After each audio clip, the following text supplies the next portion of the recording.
on va voir les caractéristiques du fait divers. Donc, on voit bien que tous les titres sont écrits en caractères gras. Si vous remarquez, les titres sont écrits en caractères gras. Regardez. Pourquoi on écrit en caractères gras pour vous? Donc, pour attirer l'attention des lecteurs. Donc, d'abord, on va définir c'est quoi le fait divers. Donc, un fait divers, voilà, un fait divers, c'est un article de journal. Voilà. Voilà. C'est un article de presse. Voilà. Voilà. Donc, il est écrit par un journaliste. Voilà. Très bien. Donc, c'est un événement réel. C'est un récit réel. Voilà. C'est un récit réel. C'est des événements qui se passent tous les jours. Les accidents, les catastrophes, la saisie de la drogue, etc. Et on a des événements insolites. On va voir, on va préciser ce mot insolite. Qu'est-ce que ça veut dire un événement insolite? Qu'est-ce que ça veut dire un fait divers insolite? Donc, on a défini c'est quoi un fait divers. On va voir ses caractéristiques. Donc, les caractéristiques du fait divers. Voilà. Donc, d'abord, on a, ça c'est 1, ça c'est 2. Donc, les caractéristiques, d'abord, on a le titre. Donc, le titre, regardez, les exemples donnés à la page 123. Et si vous retournez la page 124. Donc, les titres sont écrits en caractères gras. Donc, les titres sont écrits en caractères gras. Voilà. Caractères gras. Pourquoi on écrit en caractères gras, d'après vous? Pourquoi? Pour attirer, voilà, l'attention des lecteurs, pour attirer et accrocher les lecteurs. Ça veut dire celui qui va acheter un journal, dès qu'il voit un titre, il est écrit en grand format ou bien en caractère gras, il va être attiré par pour lire cet article. Et voilà, il y a des titres qui donnent un effet choc, voilà, et qui accrochent. Un millionnaire grâce à la grève des éboueurs, c'est des éboueurs, pardon, c'est des événements qui se passent pas tout le temps, etc. On va voir des exemples au fur et à mesure. Donc, les titres, après le titre, on a ce qu'on appelle le chapeau. Le chapeau, il n'est pas obligatoire, mais il est facultatif. Facultatif, ça veut dire il est secondaire. Des fois, on a le chapeau dans un article de journal. Des fois, on n'a pas de chapeau. Voilà. Le chapeau, c'est quoi? C'est un résumé de l'article. Ça veut dire, au lieu de lire tout l'article, si tu vas acheter un journal, donc il y a des gens qui achètent les journaux. Voilà, donc ils ne peuvent pas se passer des journaux. Donc, ils n'ont pas le temps pour lire tout l'article. L'article, il est lent. Donc, il peut avoir l'idée générale de l'article. Donc, ce qu'on appelle le chapeau. Le chapeau, c'est un résumé, voilà, un résumé de l'article. Voilà, au lieu de lire tout l'article, il va lire le chapeau et le chapeau va te donner l'idée générale, une idée de l'article. Voilà, une idée générale de l'article, bien sûr. Voilà, une idée générale de l'article. Ça y est, donc on a le titre, on a le chapeau. Après le chapeau, des fois on trouve dans les articles, dans les faits divers, ce qu'on appelle les initiales de l'agence de presse. Voilà, vous savez qu'une information, il faut la chercher au niveau des agences de presse sûres, ça veut dire officielles. On a des exemples, on a APS en Algérie, Algérie Presse Service. Voilà, Algérie Presse service. Voilà ce qu'on appelle en arabe Wikalat al-Anba al-Jazairiya. C'est des agences officielles qui donnent des informations pour les journalistes. Voilà. On a une autre agence qui s'appelle Reuters. C'est une agence britannique. Voilà. Britannique, elle est connue mondialement, fondée en 1851. Voilà. C'est la plus ancienne des agences au monde. Voilà. On a AFS en France. Voilà. AFP, pardon. Agence France Presse. Voilà. Agence France Presse. Voilà. Donc, il y a d'autres exemples des agences nationales ou internationales. Voilà.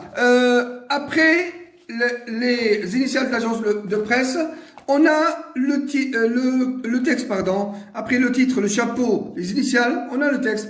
Donc, vous voyez que on retourne à la page 123. Donc, vous voyez que le texte du fait divers, voilà, le contenu ou bien le texte est écrit sous forme de colonne. Voilà.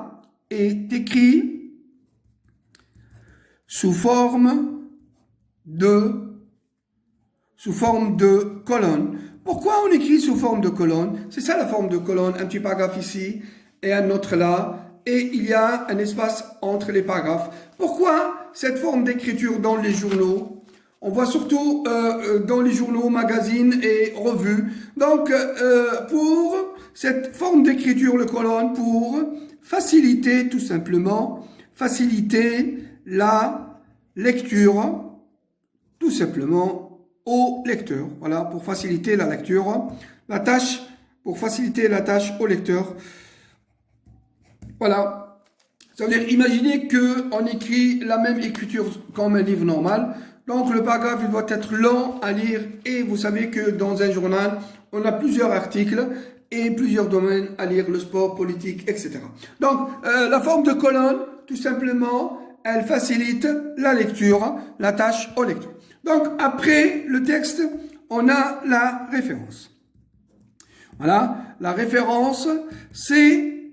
on trouve la référence en bas de l'article. Voilà, Liberté, 13 septembre 2004. Donc, on a le nom du journal, hein, voilà, et la date de la publication du journal. Voici un exemple.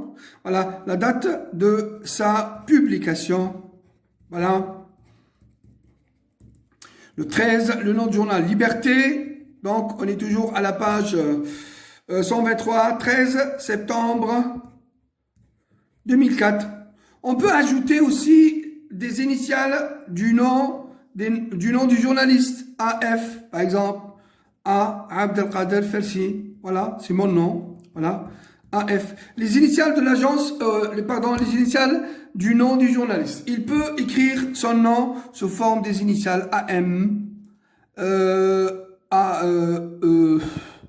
Y, Yassine, je sais pas. Donc, on a plusieurs noms, des journalistes. Donc, résumons tout ce qu'on a fait au début. Donc, le fait divers, c'est quoi un fait divers? C'est un article de journal. Voilà, c'est un article de presse. Il est écrit par un journaliste. C'est un récit réel. C'est une histoire réelle. C'est des événements qui se passent tous les jours. Des accidents. On a aussi des explosions, des tremblements de terre, des phénomènes naturels, des catastrophes, etc.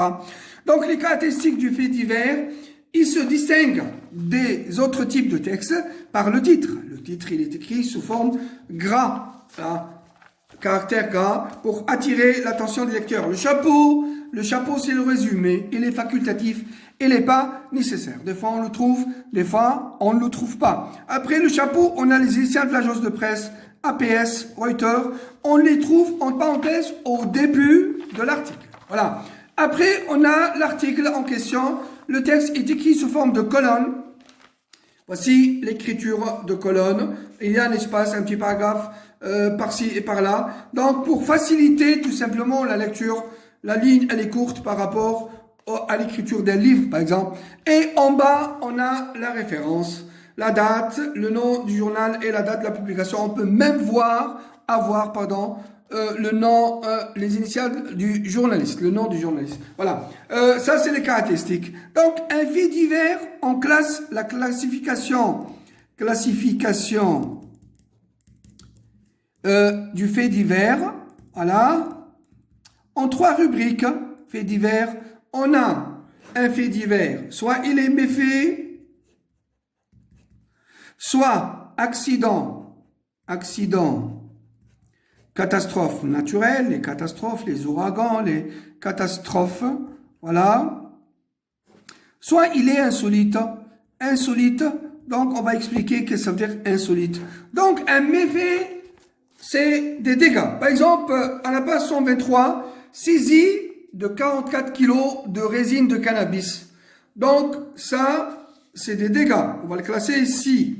La saisie, voilà, de 44. On peut avoir une idée d'après le titre. Ou bien le chapeau, comme on a dit tout à l'heure, de résine, etc. Donc, si vous avez le livre, vous pouvez lire l'article confortablement à la maison. Donc, on a une explosion dans une usine de fabrication. Donc, c'est des accidents. Une explosion, c'est quoi? C'est un accident. On peut avoir aussi des accidents de la route, de la circulation. Voilà. On écrase même les policiers. Regardez, ça, on le classe ici. Donc, ça doit être un accident de circulation. Voilà, si vous suivez avec moi. Et alors, pour l'insolite, c'est des événements réels, mais qui sont rares à se passer dans notre vie. Un millionnaire, grâce à la grève des éboueurs, on va aller rapidement l'article. Ilzel Garnett, 27 ans, et sa sœur Karen, 24 ans, avaient acheté un ticket de loto, mais l'avaient jeté dans la poubelle sans avoir bien vérifié le numéro. Ils ont joué un ticket de loto et ils ont jeté le ticket dans la poubelle. Quelques jours plus tard, leur mère entend dans la radio que le ticket vainqueur du gros lot de 10,5 millions de dollars n'avait pas été présenté. On attend toujours le numéro gagnant. Et comme par hasard, ce ticket, c'est celui que Esgel a acheté. Mais malheureusement, il l'a jeté dans la poubelle. Alors, sa mère a prévenu son fils. Donc, mais l'histoire dans tout ça, c'est heureusement que les éboueurs étaient en grève.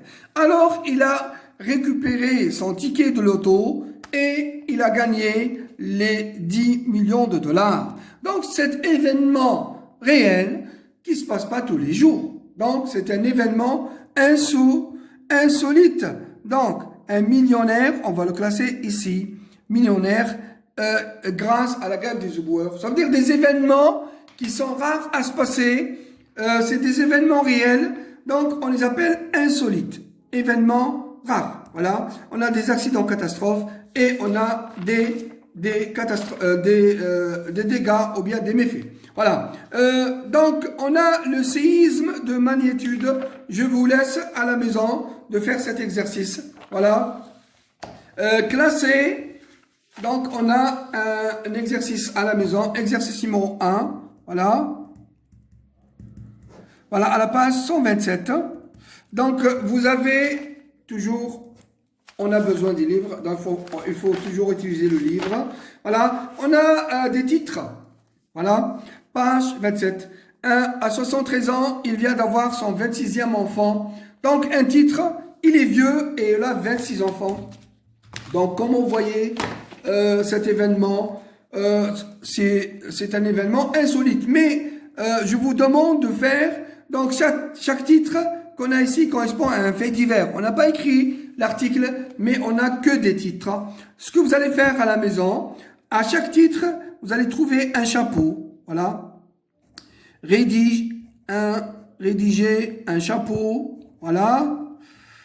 Un chapeau à chaque titre de ces faits divers. Voilà. C'est à la page 127. Donc, c'est un exercice de le faire à la maison. Je vous demande de le faire et on va le corriger la séance prochaine. À la page 1, 2, 3, 4, 5, 6, 7, 8, 9, 10. Il faut vous amuser à la maison à faire des chapeaux. Les chapeaux, c'est le résumé, un petit résumé, 2 ou 3 lignes, qui correspond à chaque titre de ces faits divers. Voilà. Ça, c'est l'exercice numéro 1. Exercice 2. Ça, c'est l'exercice 1. L'exercice numéro 2, ce que vous allez faire à la maison, à la page 129. Voilà. À la page 129. Donc, on a 3 faits divers. Classez-les. Classez ces faits divers. Voilà. Dans le tableau suivant, ou bien ci-après. Donc, le tableau, il est là. Donc, on a vu le tableau que le fait divers, il se classe en 3 rubriques. Soit méfait, c'est très simple comme exercice. Soit accident, accident ou catastrophe. Soit insolite. Ça y est, vous avez 3 faits divers à la page 129. 1, 2 et 3. Très simple. Il faut lire l'article, il faut comprendre le fait divers, il faut avoir une idée générale. Je vous donne quelques exemples. Camion contre voiture à Bouira. Donc, il rate son suicide, mais pas sa fortune. Il faut lire l'article. D'après le titre, c'est facile à les classer. Voilà. Donc, la séance d'aujourd'hui est terminée. C'est une séance orale concernant le fait divers. Donc, c'est un projet numéro 3 pour les classes lettres et non pas pour les scientifiques, parce que les scientifiques, ils n'ont pas le fait divers. Ils ont que les récits fictifs, ou bien le récit fictif et la nouvelle. Je vais essayer aussi de faire des vidéos pour les scientifiques, les terminales et le 2e année. Voilà, ça c'est la séance orale. Après, dans la séance prochaine, on va voir lecture analytique. On va analyser un fait divers. On va voir les temps utilisés par l'auteur. Et on va essayer de faire le tableau, l'action et les circonstances. Merci et au revoir.